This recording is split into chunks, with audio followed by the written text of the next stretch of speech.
Current affairs के volume 7 में हम लोग पढ़ने वाले चर्चित व्यक्ति, साथ में स्थान और साथ में कुछ शब्दावली। ठीक है, तो एक ड्रोन वॉल बनाई गई है। ठीक है, क्या बनाई गई? Drone wall. ठीक है, तो 6 नाटो सदस्य, इसमें फिनलैंड भी शामिल है, नॉर्वे भी शामिल है, पोलैंड भी शामिल है, इस्टोनिया भी शामिल है, लताविया भी शामिल है, लिथुनिया भी शामिल है। ठीक है, इसमें से सबसे नवीनतम नाटो सदस्य कौन है? जो कि नाटो के सबसे नवीनतम सदस्य बनने वाले कौन सा देश है इसमें से? इसी में से कोई फिनलैंड। ऑप्शन है? फिनलैंड। फिनलैंड है। फिनलैंड की बात करें नाटो को है, ठीक है, कितने नंबर का सदस्य है नाटो का फिनलैंड? 32। ठीक है ना, ध्यान रखें, नाटो की बात करेंगे 31वां नंबर है ना फिनलैंड। हाँ, ठीक है, 32वां स्वीडन। 32वां। स्वीडन है 31वां कौन सा? स्वीडन नहीं, सर। स्वीडन की बात फिनलैंड करें कितने 32 नंबर पे है। है? तो स्वीडन 31। 32 पे है। अरे हमको कंफ्यूज कर दी, वही तो मैं बोल सर रहा हूँ कि स्वीडन फिनलैंड स्वीडन 32 पे है। वही तो मैं 31वां ही लिखा था, तो स्वीडन आप लोग 32 है 32। सर और फिनलैंड 31 है। तो ठीक है, तो हम लिख रहे थे फिनलैंड 31 लिखे थे। ठीक है, 31 नंबर पे फिनलैंड है, 32 नंबर पे स्वीडन होगा। ठीक है, सबसे नवीनतम तब क्या हो जाएगा? स्वीडन हो जाएगा, उससे पहले फिनलैंड था। ठीक है, नाटो की स्थापना कब हुई थी? 1949 सर। 1949। 1949 में। ठीक है, मुख्यालय कहाँ पे नाटो का? Brussels, Brussels, Brussels. ठीक है, बेल्जियम। हाँ ब्रुसेल्स में इसका है। तो यहाँ पे क्या है ना कि ड्रोन वॉल बनाया गया है, ड्रोन दीवार बनाया गया, इसमें से 6 नाटो देशों ने मिलकर बनाया, जो कि ड्रोन की हमला को सह लेगी। फिनलैंड है, नॉर्वे है, पोलैंड है, एस्टोनिया है, लातविया है, लिथुनिया है। एक समन्वित, एक समन्वित, ठीक है, ड्रोन सुरक्षा प्रणाली योजना निर्माण की योजना बनाई। ये प्रणाली ड्रोन दीवार के नाम से जानी भी जाती है। ये सुरक्षा प्रणाली रूस के साथ लगने वाली इन देशों के सीमाओं पे काम करेगी। ठीक है, बट इन देश की सीमाएं जो है रूस के साथ लगती है, तो वहां पे मतलब ड्रोन सुरक्षा प्रणाली बनाया गया ताकि ड्रोन के हमला को आराम से मतलब क्या कर सके, झेल सके। इस परियोजना का उद्देश्य मादक द्रव्यों की तस्करी तथा सैन्य आक्रमण से देश की सीमा को मतलब क्या करना है, सुरक्षा करना है। ठीक है, 6 नाटो देश का नाम आप फिर से मैं एक बार बोल दे रहा हूँ। फिनलैंड है, नॉर्वे है, पोलैंड है, एस्टोनिया है, लातविया है और लिथुनिया है। ठीक है, चलिए अब बात करेंगे रेमेल। रेमेल क्या है तो ध्यान में रखेंगे, तो ये एक तूफान है। क्या है नाम? तूफान है। और जब भी तूफान आए तो इसका नामकरण कोई ना कोई करता है, तो इसको भी आपको ध्यान रखिएगा, नामकरण किसने किया, तो इन सब के बारे में हम लोग देखेंगे। ठीक है, तो ये कहाँ से उठने वाले रेमेल तूफान की बात करें, कहाँ से उठी है तूफान? बंगाल की खाड़ी से। कहाँ से उठी है? ठीक है, रेमेल की बात करेंगे तो बे ऑफ बंगाल के, हाँ, तो बंगाल की खाड़ी के ऊपर बनी निम्न दाब प्रणाली बांग्लादेश और सटे पश्चिम बंगाल के तटों तक पहुंचने पर भयंकर चक्रवाती तूफान मतलब रेमेल में बदल गया। ठीक है, भारतीय मौसम विज्ञान विभाग, जिसको आईएमडी के अनुसार चक्रवात रेमेल पश्चिम बंगाल के सागर द्वीप और बांग्लादेश के खेपुपारा के बीच पहुंचा है। ठीक है, इस इस महासागर क्षेत्र में चक्रवातों के नामकरण की परंपरा के अनुसार इस चक्रवात का नाम क्या रखा गया? रेमल रखा गया। ठीक है, और रेमल रखा गया तो जाहिर सी बात है किसी ने रेमल नाम दिया होगा। तो किसने दिया रेमल नाम? तो रेमल नाम किसने दिया? ठीक है, तो रेमल ओमान नाम ने। की बात करें, ओमान ने दिया है। ठीक है, ध्यान में, रेमल नाम किसने दिया? ओमान ने दिया था। ठीक है, रेमल का मतलब क्या होता है? तो रेमल का मतलब क्या? रेत या बालू होता है। ठीक है, तो रेत या बालू की बात करेंगे, ध्यान में रखेंगे, तो रेमल होता है, इसको भी आपको ध्यान में रखना है। ठीक है,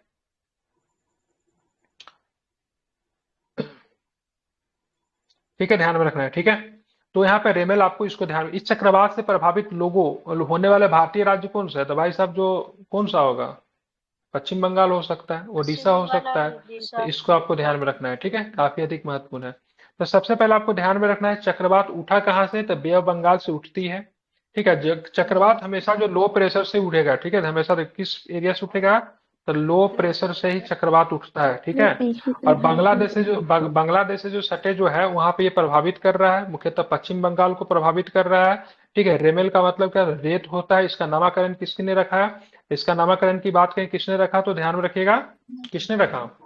ओमान। ओमान ने रखा। ठीक है, ओमान की राजधानी क्या है? ओमान की राजधानी मस्कट। क्या नाम है इसका?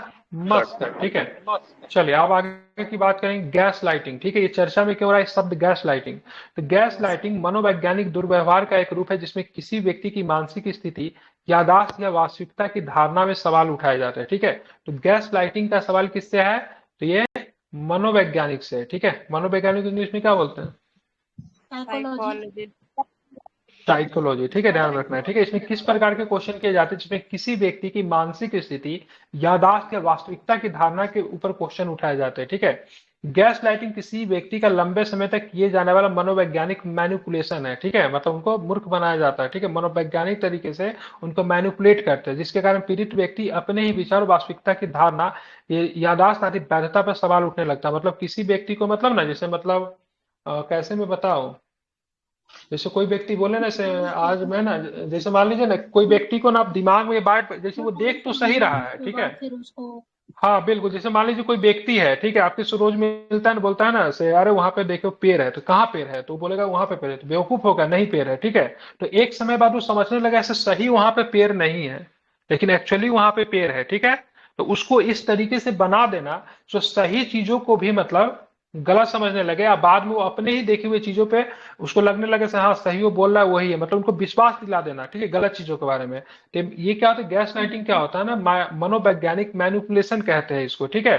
जिसमें क्या होता है ना, वास्तविकता की धारणा, यादाश्त आदि की वैधता पर सवाल उठाने लगेगा कोई, ठीक है, जिससे ये भ्रम, आत्मविश्वास एवं आत्मसम्मान की हानि, मानसिक अस्थिरता का सामना करने लगता है। इस तरह का व्यवहार कार्यस्थलों पे भी देखने को मिलता है, जिससे कामगारों की योग्यता पे बहुत मतलब क्या होता है, बुरा प्रभाव पड़ता है, ये भी ध्यान में रखना है, ठीक है।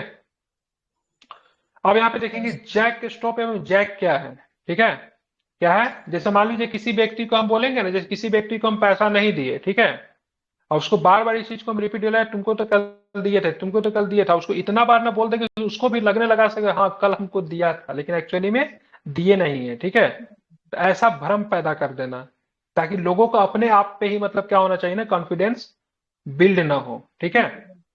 हाँ, जैक स्टॉप एवं जैक, नौसेना ने जहाज के लिए प्रयुक्त होने वाले शब्दों जैक, स्टॉप एवं जैक को हटा दिया है, उसके स्थान पर राष्ट्रीय ध्वज, ठीक है, स्टाफ, राष्ट्रीय ध्वज स्टाफ एवं राष्ट्रीय ध्वज का प्रयोग किया जाए, ठीक है। अब जैक स्टॉप क्या है, तो यहाँ पे जो आप देखोगे ना, यहाँ पे जो ब्रिटिश झंडा जो था ना, इसको यूनियन जैक बोलते थे, क्या बोलते थे ये भी समझ लीजिए, यूनियन जैक बोला जाता था, ठीक है। ब्रिटिश झंडा को क्या बोलते थे, यूनियन जैक बोलते थे, ठीक है। तो कहीं ना कहीं से ये औपनिवेशिकता को मतलब क्या नेतृत्व कर रहा है। तो नौसेना ने जहाज के लिए प्रयुक्त होने वाले शब्दों में जैक स्टॉप एवं जैक को हटा दिया, उसके स्थान पर राष्ट्रीय ध्वज स्टॉप और राष्ट्रीय ध्वज का प्रयोग मतलब क्या किया जाता है, ठीक है। ये मेनली जो वर्ड जो है जैक स्टॉप और जैक किसमें यूज होता था, तो इंडियन नेवी में, ठीक है, नौसेना में यूज होता है, इसको आपको ध्यान में रखना है, ठीक है। जैक का तात्पर्य नौसेना की भाषा में ध्वज से होता है, जो आमतौर पर राष्ट्रीय ध्वज होता है, तथा जैक स्टाफ जहाज के आगे के भाग पर लगा एक छोटा सा खंबा होता है, जिसपे इसे फहराया जाता है, ठीक है। दोनों शब्दों की उत्पत्ति ब्रिटिश नौसेना में परंपराओं में हुई थी। जैक का मतलब मैंने बता ही दिया क्या होता था, झंडा को बोलते थे। यूनियन जैक जो होता था ब्रिटिश गवर्नमेंट का, ब्रिटिश सरकार जो थी, बिरातनी गवर्नमेंट थी, तो उसमें यूनियन जैक जो था उनका झंडा होता है, ठीक है। तो जैक का मतलब क्या होता है, ध्वज होता है, ठीक है, झंडा होता है, ठीक है। वहां पे आप देखो जैसे सबसे आगे के ऊपर देखेंगे ना, तो हर देश का अपना एक झंडा लगा हुआ रहता है, ठीक है। जहाज पे आप देखिएगा नोकीला हिस्सा जो होता है, जैसे मान लीजिए जहाज का बनावट मेनली ऐसे होता है, नहीं बीच में चौड़ा होता है, ऐसे होता है। तो यहाँ पे देखिएगा ना एक झंडा लगा रहता है, ठीक है। तो वहां पे जो झंडा लगने का जो स्थान जो होता है उसको क्या बोलते हैं, जैक स्टोप बोलते हैं, जहाँ पे झंडा को फहराया जाता है। तो इन शब्दों को हटा दिया गया है। एक शब्द की बात करेंगे चर्चा में, जिसका बोला ब्लॉक आउट, ठीक है। ब्लॉक आउट क्या है, इसको जरा समझते हैं। तो ब्लॉक आउट 2024 का ऑनलाइन मूवमेंट है, जो गाजा युद्ध में इजराइल के प्रति समर्थन या चुप्पी से संबंधित है, ठीक है। अब एक तो चला था मतलब ऑल आइज ऑन, क्या चला था, ऑल आइज ऑन हमास की गाजा, क्या चला था, all eyes on, all eyes on Rafah. All eyes on Rafah, ठीक है, ऑल आइज ऑन रफा, ठीक है।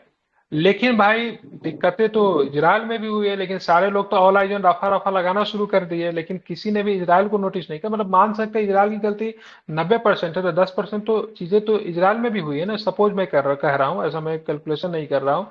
तो जो लोग जो चुप है, ठीक है, इजराइल को लेकर, तो उन्हीं के लिए एक मोमेंट चला गया, हालांकि फेमस नहीं हो पाया। उसको बोलते हैं ब्लॉक आउट, क्या बोलते हैं, ब्लॉक आउट ऑनलाइन मूवमेंट है, जो कि गाजा युद्ध में इजराइल के प्रति समर्थन से है, ठीक है, या फिर चुप्पी से है। तथा महत्वपूर्ण हस्तियों तथा संगठनों ने टिकटॉक या इंस्टाग्राम जैसे सोशल मीडिया साइट्स को ब्लॉक करने से संबंधित है, ठीक है। कई मई 2024 में मेट गाला कार्यक्रम के बाद सोशल मीडिया प्लेटफॉर्म पे असंतोष की लहर फैल गई, क्योंकि इस कार्यक्रम में शामिल हुई अनेक प्रसिद्ध हस्तियों ने गाजा पट्टी में चल रहे संघर्षों को सार्वजनिक रूप से संबोधित नहीं किया। इस आंदोलन के समर्थक उन हस्तियों की आलोचना करते जो गाजा की वर्तमान स्थिति के लिए कुछ भी नहीं कर रहे, ठीक है। समझ रहे हैं ना, मतलब उनका कहना है भाई गाजा में जो चीज चल रही वर्तमान स्थिति है, उनके ऊपर आप देखो ध्यान दो, पोस्ट करो, ठीक है। तो यहाँ पे आपको ये ध्यान में रखना है, ठीक है। तो ब्लॉक आउट किससे संबंधित है? तो ये इजराइल के प्रति समर्थन या चुप्पी से संबंधित है। ब्लॉक आउट एक मोमेंट है, ठीक है। संगीत सिवन, नाम क्या है इनका? संगीत सिवन। केरल के प्रसिद्ध फिल्म निर्माता संगीत सिवन का 61 वर्ष की आयु में निधन हो गया, ठीक है। तो संगीत सिवन सिवन जो थे फिल्म निर्माता थे, कहाँ के हैं? तो ध्यान में, कहाँ के हैं? केरल के हैं। कहाँ के हैं ये? केरल के। कितने वर्ष की आयु में इनका निधन हो गया? 61 वर्ष की आयु में इनका निधन हो गया, ठीक है। कौन कौन सी फिल्म बनाई थी? तो बयोहम, डैडी, गंधर्व, योद्धा जैसी फिल्में बनाई थी, ठीक है। इसके अलावा, ठीक है, इसके अलावा उन्होंने 10 हिंदी फिल्में बनाई थी, जिनमें से क्या कूल है हम, अपना सपना, मनी मनी, ठीक है। ये दोनों फिल्म इन्होंने बनाई थी केरल के डायरेक्टर से। क्या कूल है हम और अपना सपना, मनी मनी। मैं तो ये दोनों में से नहीं देखा हूँ, ठीक है। तो ये ध्यान रखना, संगीत सीवन के द्वारा बनाया गया था, मूवी था, इसको आपको ध्यान में रखना है, जो कि केरल के फिल्म इंडस्ट्री के निर्माता थे, इनका देहांत हो गया है, ठीक है। सुनीता विलियम जी, इसको अंतरिक्ष पुत्री के तौर पे जानते हैं, ठीक है। अंतरिक्ष की बेटी भी इनको कहा जाता है, ठीक है। तो भारतीय मूल की अमेरिकी अंतरिक्ष यात्री सुनीता विलियम्स अपने एक साथी अंतरिक्ष यात्री, जिनका नाम क्या था, वुच विल्मोर के साथ अपने तीसरे अंतरिक्ष मिशन के तहत अंतरराष्ट्रीय अंतरिक्ष स्टेशन पर जाएगी। बोइंग के स्टार लाइनर स्पेसक्राफ्ट को एलायंस एटलस वी रॉकेट पर कैंप कैंप कैनेबेलर से लॉन्च किया गया, ठीक है। तो ये आपकी ये जो सुनीता विलियम जो है, ये अंतरिक्ष की यात्रा पे जा रही है, अंतरिक्ष स्टेशन पे जा रही है। इनकी कैमी यात्रा है, तो क्या बताएंगे? थर्ड है, ठीक है। कैमी है, थर्ड है, ठीक है। और इनके साथ कौन जाएगी? तो इनकी मित्र भी जाएगी, इनके सहपाठी भी जाएगी। इनका नाम क्या था? बुच बिलमोर, ठीक है। ध्यान में रखना है, ठीक है। किस स्पेस क्राफ्ट से जा रही है? तो बोइंग के स्टार लाइनर स्पेस क्राफ्ट को एलायंस एटलस बी रॉकेट पर कैंप कैनेवेलर से लॉन्च किया गया, ठीक है। तो स्टार लाइनर स्पेस क्राफ्ट को, ठीक है, ध्यान में रखना है। अब आते हैं, देखिए, पॉलर ऑस्टर, ठीक है। काफी चर्चा थे ये पॉलर ऑस्टर, जिनका हाल फिलहाल में निधन हो गया, काफी चर्चित व्यक्ति है। 77 साल के थे। प्रसिद्ध अमेरिकी उपन्यासकार एवं फिल्म निर्माता पॉल ऑस्टर का निधन हो गया, जो कि 77 वर्ष के थे, ठीक है। अब इनकी, इन्होंने कौन कौन सी फिल्म बनाई थी, सॉरी, कौन कौन से उपन्यास लिखा था? तो अनेक उपन्यासों को लिखने वाले ऑस्टर को उनकी बहुप्रशंसित रचना द न्यूयॉर्क ट्रिलॉजी के कारण ख्याति मिली थी। लंग कैंसर के कारण इनका मृत्यु हो गया, ठीक है, फेफड़े के कैंसर की वजह से। तो इनकी जो रचना जो थी, उनका नाम क्या है? द न्यूयॉर्क ट्रिलॉजी, ठीक है। क्या नाम है इनका? पॉल ऑस्टर, ठीक है। अमेरिकी उपन्यासकार थे, फिल्म निर्माता भी थे। 77 वर्ष की आयु में इनका निधन हुआ है, ये भी आपको ध्यान में रखना चाहिए, ठीक है। अब आते हैं, यहाँ पे देखेंगे, यहाँ पे माउंट एबू, ठीक है। माउंट एबू की बात के चर्चा में था, ठीक है। ज्वालामुखी है ये, विस्फोट हुआ है। कहाँ पे ज्वालामुखी है? 68वीं बीपीएससी में, 69वीं बीपीएससी में, दोनों में ज्वालामुखी से एक एक प्रश्न थे, ठीक है। कहाँ पे ये? इंडोनेशिया। इंडोनेशिया में, ठीक है। तो माउंट आबू की बात करेंगे, इंडोनेशिया में, ठीक है। तो इंडोनेशिया के किस द्वीप में है, ठीक है? हल्माहेरा द्वीप, ठीक है। कौन सा द्वीप है? हल्माहेरा द्वीप में अवस्थित माउंट इबू ज्वालामुखी विस्फोटों की एक श्रृंखला दर्ज की गई, ठीक है। इंडोनेशिया के ज्वालामुखी सर्वेक्षण के पश्चात माउंट इबू के लिए उच्चतम, मतलब हाई अलर्ट, ठीक है, हाई अलर्ट जारी किया गया। हाई अलर्ट का श्रेणी कौन था? रेड 4 जारी किया गया, ठीक है। रंग के हिसाब से होता है, रेड 4 को जारी किया गया। वहां पे सुरक्षा, तब मतलब सुरक्षा को देखते हुए आसपास के 7 गांवों को खाली करा दिया गया, ठीक है। तो सबसे पहले 2 प्रश्न पूछा जाएगा। माउंट इबू ज्वालामुखी इंडोनेशिया में पड़ता है। द्वीप की बात करेंगे, हल्माहेरा द्वीप है, ठीक है। अलर्ट जारी किया गया, उसके लिए रेड 4 का प्रयोग किया गया, ठीक है। आसपास के गांव को खाली करवा दिया गया। कुछ अन्य जानकारी भी हम लोग जान लेते हैं। प्रशांत महासागर का रिंग ऑफ फायर कहते हैं, ठीक है। क्या बोलते हैं? रिंग ऑफ फायर, जो कि ज्वालामुखी घटनाओं की वजह से इसका नाम क्या है? रिंग ऑफ फायर है, ठीक है। तो प्रशांत महासागर के रिंग ऑफ फायर पर स्थित इंडोनेशिया ने अपनी भौगोलिक स्थिति के कारण बारंबार भूकंप एवं ज्वालामुखी विस्फोट जैसी घटनाओं का अनुभव करता है, ठीक है। माउंट ईबू देश में सर्वाधिक सक्रिय ज्वालामुखियों में से एक है, जिनमें पिछले वर्ष 21,000 से अधिक विस्फोट हुए। कितने विस्फोट हुए यहाँ पे? तो 21,000 से अधिक विस्फोट आपको देखने को मिले हैं, ठीक है। ध्यान में रखना है, ठीक है। अब हम लोग बात करते हैं, यहाँ पे क्या है? डुमसडे ग्लेशियर। कौन सा ग्लेशियर है? डुमसडे ग्लेशियर चर्चा में क्यों रहा? तो वैज्ञानिक अंटार्कटिका के ट्वाइट ग्लेशियर का अध्ययन कर रहे थे, जिन्हें डुमेस्टे ग्लेशियर के नाम से भी जाना जाता है, ठीक है। तो ये डुमेस्टे ग्लेशियर आपको कहाँ पे मिलेगा? अंटार्कटिका। अब भारत ने अपना पहला अंटार्कटिका मिशन को लॉन्च कर दिया है, ठीक है। मेंस के प्रश्न बन सकते हैं, अगर आप लोगों ने लिखा भी होगा, मैंने क्वेश्चन दे रखा है इसको लेकर, ठीक है। तो भारत की पहली अंटार्कटिका मिशन क्या हुआ है? लॉन्च हो चुका है। ये भी आप चाहो तो ध्यान में रख सकते हैं।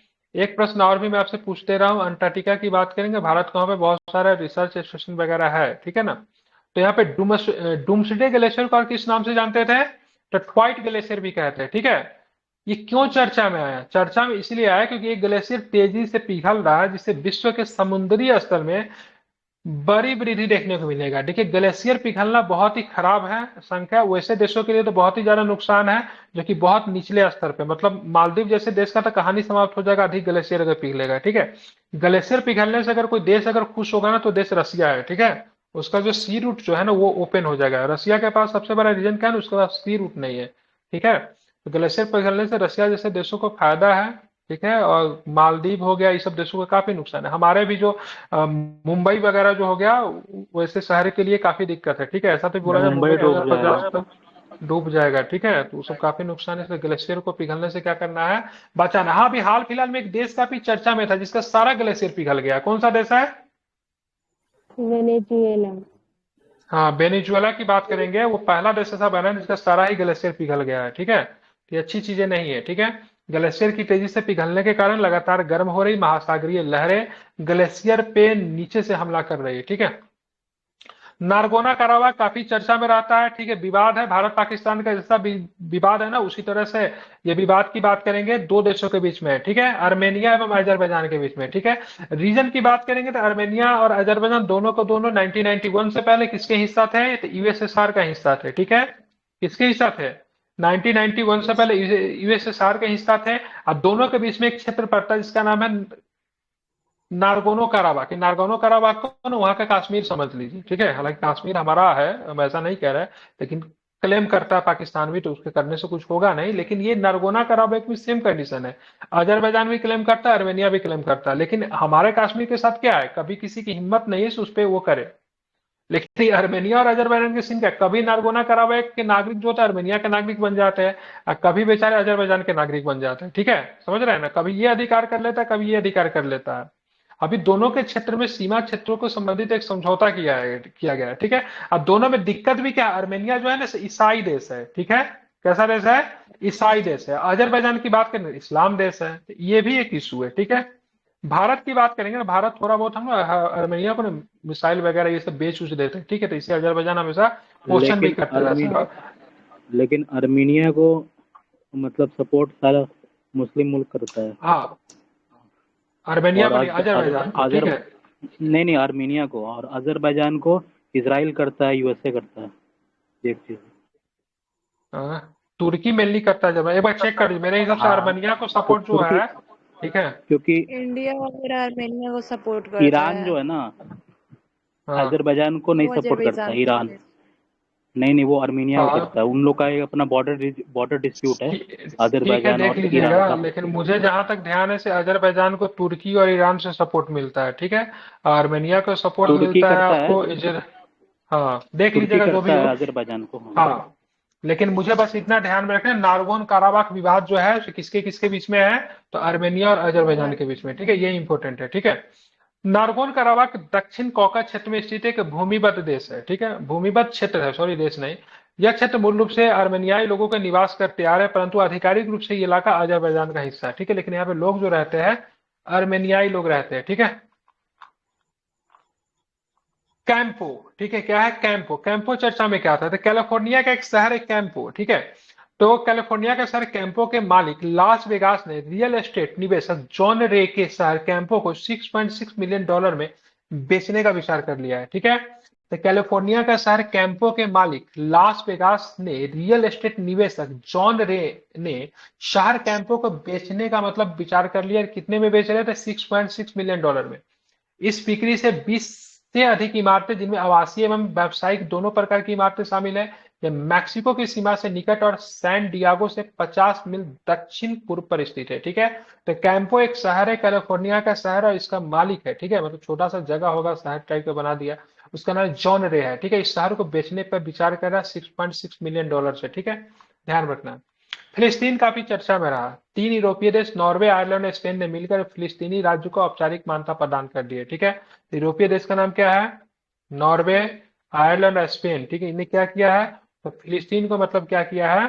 औपचारिक मान्यता दे दिया है, ठीक है। ध्यान में रखना। इजरायल द्वारा परिणामों की चेतावनी के बावजूद इन देशों ने औपचारिक रूप से फिलिस्तीन को मतलब क्या कर दिया? मान्यता दे दिया, ठीक है।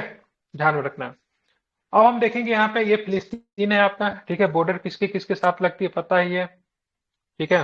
जॉर्डन हो गया, ठीक है। इधर आपको सीरिया पड़ता है, मिस्र भी होगा किधर भी, इधर ही, ठीक है। ये आपका फिलिस्तीन है, इसको देख लीजिएगा, ठीक है।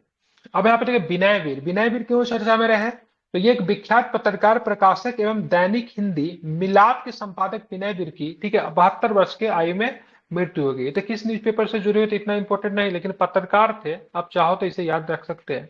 विनय वीर दक्षिण भारत में हिंदी भाषा के महत्वपूर्ण प्रचारक थे, ये बड़ा इंपॉर्टेंट हो सकता है।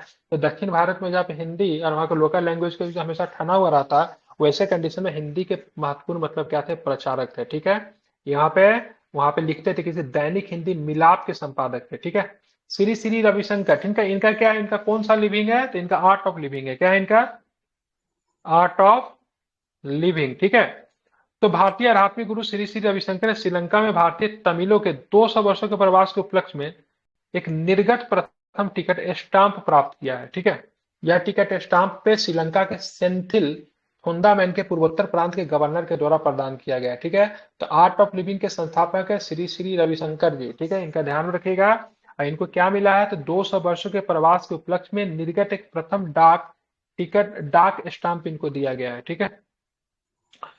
यहाँ पे नाम है जॉन एपी कजमारेक, ये क्या है, ऑस्कर पुरस्कार विजेता पोलैंड के संगीत के जॉन एपी कजमोरक का निधन हो गया। कहाँ के संगीतकार थे ये, तो ये पोलैंड के संगीतकार थे। नाम क्या है इनका, जॉन एपी कजमारेक, ठीक है। ये ऑस्कर पुरस्कार से जीते हुए थे, इनको ऑस्कर पुरस्कार मिला हुआ, तो इनका निधन हो गया, ठीक है। कितने वर्ष की अवस्था में इनकी मृत्यु हुई, तो 71 वर्ष की अवस्था में इनका मृत्यु हुआ, ये भी आपको ध्यान में रखना चाहिए, ठीक है।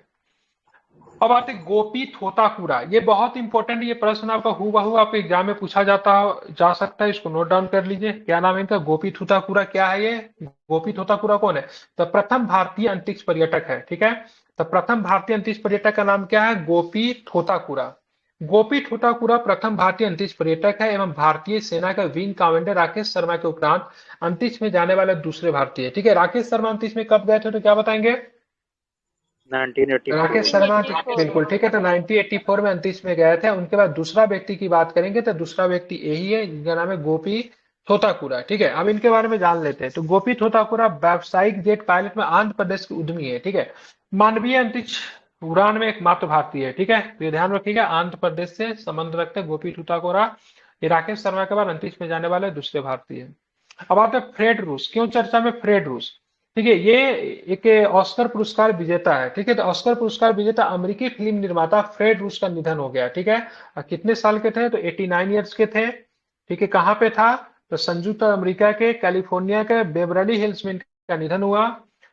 फ्रेड रूस को 47वें अकादमी पुरस्कार, ठीक है, 1975 में गॉड फादर 2 फिल्म का निर्माण करने के लिए सर्वश्रेष्ठ पिक्चर अकादमी पुरस्कार ऑस्कर प्रदान किया गया था, ठीक है। तो 1975 में गॉड फादर 2 को निर्माण करने के लिए इनको ऑस्कर दिया गया था। तो बस हमको इतना ध्यान में रखना है, फ्रेड रूस की बात करेंगे तो ऑस्कर अवार्ड से सम्मानित थे, और ये एक अमेरिकी फिल्म निर्माता थे जिनका देहांत हो गया है, ठीक है। मालती जोशी जी, ठीक है, क्या है, प्रसिद्ध लेखिका मालती जोशी जी का 90 वर्ष की आयु में कैंसर से लड़ते हुए इनका देहांत हो गया, ठीक है। क्या नाम है इनका, मालती जोशी जी। क्या थी, तो लेखिका थी। साहित्य जगत में एक सम्मानित व्यक्तित्व मालती जोशी को प्रतिष्ठित पद्मश्री पुरस्कार से सम्मानित किया गया था। एक विख्यात लेखिका एवं उपन्यासकार के रूप में हिंदी, मराठी एवं साहित्य जगत में उन्होंने एक अविस्मरणीय छाप छोड़ी थी, ठीक है। तो मालती जोशी क्या थी, तो ध्यान रखेंगे, तो साहित्यकार थी, पद्मश्री से सम्मानित थे। 90 वर्ष की अवस्था में इनका देहांत हो गया है, ठीक है। अब आते इब्राहिम रईसी, ठीक है। ईरान के क्या थे, राष्ट्रपति थे। ईरान के इब्राहिम रईसी के बाद राष्ट्रपति, इनका देहांत हो गया, क्या चीज में, तो हेलीकॉप्टर दुर्घटना में इनका देहांत हो गया। ईरान के उत्तरी पश्चिमी क्षेत्र में पहाड़ी, ठीक है, जोफा में, ये ध्यान रखिएगा, जोफा में 19 मई 2024 को हेलीकॉप्टर दुर्घटना में उनका मृत्यु हो गई, ठीक है। यह घटना उस समय घटी जब रईसी एवं अन्य लोग अजरबैजान से लगी ईरान की सीमा की यात्रा करके मतलब लौट रहे थे, ठीक है। तो वहां पे दुर्घटनाग्रस्त हो गए हेलीकॉप्टर, जिनमें इनकी मौत हो गई, ठीक है। इब्राहिम रईसी की बात करेंगे तो ईरान के राष्ट्रपति थे, ठीक है। दूसरे स्तर के राष्ट्रपति जो होता है ना वहां पे, ठीक है, दूसरे प्रमुख व्यक्ति माना जाता है। वहां का प्रमुख व्यक्ति की बात करेंगे तो वहां का क्या होता है उसको यार, वो नहीं, पब्लिक डोमेन में बहुत कम रहते हैं, लेकिन सबसे धर्मगुरु आयतुल्ला, होते हैं। हाँ, आयतुल्ला आयतुल्ला। खुमानी की कुछ नाम है, वो है, ठीक है। उसके बाद राष्ट्रपति आते हैं, ठीक है। हालांकि सारे एडमिनिस्ट्रेशनल फैसला जो होता है राष्ट्रपति लेते हैं, ठीक है। अब आते हैं कमला बेनीवाल, क्या थी? राजस्थान की प्रथम महिला मंत्री कमला बेनीवाल की 97 वर्ष की आयु में इनका मृत्यु हो गया, ठीक है। तो कमला बेनीवाल की बात करेंगे तो राजस्थान की पहला मंत्री थी, ठीक है। ध्यान रखिए 97 वर्ष की आयु में इनका निधन हो गया। कांग्रेस पार्टी की राजनेता कमला बेनीवाल ने लंबे राजनीतिक जीवन के दौरान अनेक संवैधानिक पदों को धारण किया। 27 वर्ष की आयु में राजस्थान की प्रथम महिला मंत्री बनी, मात्र 27 वर्ष की आयु में, ठीक है। विभिन्न मंत्रालयों का कार्यभार संभालने कमला बेनीवाल अशोक गहलोत की प्रथम पुरस्कार, अशोक गहलोत की प्रथम सरकार में 2003 में मुख्यमंत्री उप मुख्यमंत्री भी बनी थी। तो अशोक गहलोत की बात करेंगे तो वहां पे सरकार थी 2003 में, तो पहली बार सरकार बनी तो वहां पे ये उप मुख्यमंत्री रही थी। उन्होंने त्रिपुरा, गुजरात और मिजोरम के राज्यपाल के रूप में भी काम किया, मतलब काफी दिग्गज नेता थी, ठीक है। त्रिपुरा, गुजरात और मिजोरम के राज्यपाल के तौर पर भी इन्होंने काम किया है, ये भी आपको ध्यान में रखना है, इंपॉर्टेंट है, भूलेंगे नहीं, ठीक है। क्या नाम है इनका? तो कमला बेनीवाल, ठीक है। भूलना नहीं, 97 वर्ष की आयु में क्या हो गया? तो इनका निधन हो गया है, इसको भी आपको ध्यान में रखना है। तो बाकी हमने अभी जितना भी पढ़ा है आई थिंक ये सारे के सारे आपको याद होंगे। तो एक बार मैं आप लोग से जल्दी जल्दी पूछता हूँ, सभी लोग बताइए, ठीक है। बताना ड्रोन दीवार के निर्माण करने वाले, ठीक है, नाटो देश का नाम बताइए। क्या नाम है नाटो देश का जिन्होंने ड्रोन दीवार का निर्माण किया है? Finland, Norway, Poland, Estonia, Lithuania. Lithuania. ठीक है, बिल्कुल। क्या नाम है? तो ध्यान में रखना है, बिल्कुल, ठीक है। रेमेल क्या है? रेमेल क्या है? रेमेल ये चक्रवाती तूफान है, ठीक है, बे ऑफ बंगाल। बिल्कुल, ठीक है। नामकरण किसने रखा है? ओमान। बिल्कुल, ओमान ने, ठीक है, बहुत सुंदर, ठीक है। इसका मतलब क्या होता है? रेत या ठीक है। गैस लाइटिंग क्या होता है? किसी को मनोवैज्ञानिक तरीके से उनका क्या करना, मैनिपुलेट करना, ठीक है, उसको क्या बोलते हैं? गैस लाइटिंग होता है, ठीक है। जैक स्टोप एवं जैक किससे संबंधित है? ध्वजा से, नेवी से संबंधित, ठीक है, बिल्कुल, हाँ। और जहाँ पे नेवी में जो झंडा जो लगा रहता है वो ऊंचा स्थान, उसको क्या बोलते हैं? जैक स्टॉप बोलते हैं, ठीक है। ब्लॉक आउट किससे समय? ब्लॉक आउट 2024 इजराइल के प्रति गाजा और इजराइल के युद्ध के टाइम हुआ था। हाँ, ठीक है। संगीत सिवन की बात करें, कहाँ के संगीत सिवन जो थे, कहाँ के थे जिनका हाल फिलहाल निधन हो गया? केरल के, ठीक है, बिल्कुल, हाँ। सुनीता विलियम्स की बात करेंगे तो अंतरिक्ष में कितने बार जाने वाली महिला बन गई है? तीसरी बार। तीसरी बार। किस स्पेस क्राफ्ट से गई है तो क्या बताएंगे? Boeing Starline. क्या है? बोइंग तो जहाज बनाती है ना। नाम की बात करें, प्रॉपर स्पेसक्राफ्ट का नाम क्या है? तो प्रॉपर स्पेसक्राफ्ट का नाम क्या बताओगे? Starliner spacecraft, very good. Paul Auster की बात करेंगे, पॉल ऑस्टर की बात कहाँ के फिल्म निर्माता थे जिनका निधन हो गया हाल फिलहाल में? अमेरिका के। अमेरिका, बहुत सुंदर, वेरी गुड, ठीक है। माउंट ईबू की बात करें, इंडोनेशिया का ये ज्वालामुखी है, ठीक है। ये किस द्वीप पे है? द्वीप का नाम बताइए। हलमाहरा। हलमोहरा ठीक है, द्वीप। अलमहरा द्वीप, ठीक है, ध्यान रखना है, ठीक है। रिंग ऑफ फायर की घटना की वजह से क्या होता है? यहाँ पे बारंबार क्या होता है? विस्फोट होता है। हाँ, यहाँ पे 21,000 से अधिक विस्फोट आपको देखने को मिला, ये भी आप चाहो तो ध्यान रख सकते हो, ठीक है। डुम्सडे ग्लेशियर आपको कहाँ पे देखने को मिलेगा? ये अंटार्कटिका में। बिल्कुल, अंटार्कटिका, ठीक है, बहुत सुंदर, वेरी गुड, ठीक है। नारगोना कारावाक विवाद की बात किन देशों के बीच में है? Armenia, Azerbaijan. यहाँ पे रहते कौन है? तो अर्मेनियाई लोग जो है यहाँ पे, अर्मेनिया के लोग यहाँ पे रहते हैं, लेकिन ये क्षेत्र किसका है? तो अजरबैजान का है, ठीक है। कैंपो की बात करेंगे, कैंपो एक शहर है, कहाँ का शहर है कैंपो? कैलिफोर्निया का। कैलिफोर्निया का शहर है, ठीक है। फिलिस्तीन की बात करेंगे तो 3 यूरोपीय देश की बात करेंगे जिन्होंने फिलिस्तीन को एज ए नेशन मान्यता दे दी है। नाम क्या है? नॉर्वे, आयरलैंड, स्पेन, ठीक है, बिल्कुल। विनय वीर की बात करेंगे, किस पेशे से जुड़े हुए थे? पत्रकार थे। पत्रकारिता थे, ठीक है। दक्षिण भारत में इन्होंने क्या किया था? तो दक्षिण भारत में इन्होंने हिंदी भाषा को, हिंदी का पत्रकारिता किया। श्री श्री रविशंकर की बात करें, किस देश के द्वारा इनको मतलब एक स्टाम्प उपलब्ध करवाया गया है, ठीक है, श्रीलंका के द्वारा, ठीक है। जॉन एपी कजमारे की बात करेंगे, जॉन एपी, ठीक है, कजमारे की बात करेंगे, किस पेशे से जुड़े हुए थे जिनका हाल फिलहाल में निधन हो गया है? तो क्या बताएंगे? संगीतकार थे, पोलैंड के थे। हाँ, बिल्कुल। गोपी ठोतापुरा की बात करेंगे तो ये अंतरिक्ष में जाने वाले हैं भारत की, हाँ, क्या में पहले की दूसरे थे। बिल्कुल, ठीक है, ठीक है, बिल्कुल। अंतरिक्ष पर्यटक है दूसरा। भारत के किस राज्य से संबंध रखते हैं गोपी ठोतापुरा? आंध्र प्रदेश। आंध्र प्रदेश। फ्रेड रूस की बात करेंगे, इन्होंने भी ऑस्कर वगैरह जीत रखा था। नहीं, क्या थे फ्रेड रूस, कहाँ के थे ये जिनका देहांत हो गया फिल्म है? निर्माता। प्रोड्यूसर। हाँ, गॉड फादर बैंक। 2 के लिए जाने जाते हैं, ठीक है। हाँ, गॉड फादर 2 के लिए जाने जाते हैं। मालती जोशी की बात करेंगे, किस पेशे से जुड़ी हुई थी मालती जोशी, पेशा क्या था इनका? लेखी साहित्य जगत से जुड़ी हुई थी। बिल्कुल ठीक है, बिल्कुल। इनको कौन सा पुरस्कार मिला हुआ था? पद्म श्री। पद्म श्री। इब्राहिम रईसी जो कि ईरान के राष्ट्रपति थे, इनका देहांत हो गया। किस पहाड़ी में इनका हेलीकॉप्टर गुम हो गया था? जोफा, ठीक है। वाह। कमला बेनीवाल की बात करेंगे तो किस राज्य की प्रथम महिला मंत्री इसके थी? साथ एक विदेश मंत्री भी हो गया था और 7 लोग हाँ साथ में। हाँ, बिल्कुल ठीक है। तो ध्यान रखना है, कहाँ की थी? राजस्थान की थी, और पहली बार ये वहां के उप मुख्यमंत्री बनी थी। किसकी सरकार में? तो अशोक गहलोत की सरकार में मुख्यमंत्री बनी थी, ठीक है। कल के क्लास में क्या करोगे? महत्वपूर्ण दिवस आप लोग को याद करके पढ़कर आना है, और साथ में खेलकूद नहीं हो पाएगा। एक ही चैप्टर करवाएंगे, महत्वपूर्ण दिवस। खेलकूद के बाद काफी लंबा है खेलकूद, ठीक है। आई थिंक लास्ट चैप्टर ही खेलकूद कवर कर लेंगे। हाँ तो ठीक है, तो आपका 2 टॉपिक रह गया है, तो कल हम लोग करवाएंगे इसमें, ठीक है। दोनों। क्या पढ़ाने वाले थे यार? दोनों नहीं, एक ही, ठीक है। दिवस वो आज कल, करवा दीजिए ना सर, 10 मिनट तो लगे।